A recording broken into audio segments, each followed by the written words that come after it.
ఇటీవల భారత్ సాధించిన పునరుత్పాదక ఇంధన సామర్థ్యం ఎంతకు పైగా ఉంది? సరైన సమాధానం సి. 200 గిగావాట్లు.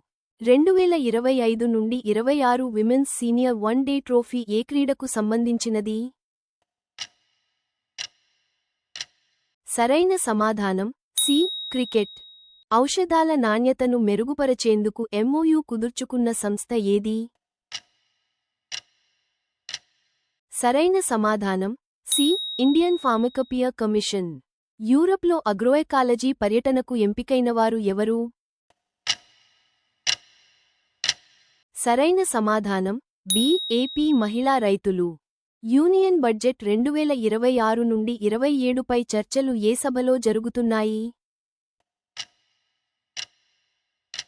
సరైన సమాధానం సి. లోక్సభ మరియు రాజ్యసభ. ఇండో పసిఫిక్ ప్రాంతంలో సంయుక్త వాయుసేన వ్యాయామం నిర్వహించిన దేశాలు ఏవి? సరైన సమాధానం బి. అమెరికా, దక్షిణ కొరియా. యూరప్ అగ్రోఎకాలజీ పర్యటన ప్రధానంగా ఏ వ్యవసాయ విధానానికి సంబంధించినది? Test your knowledge.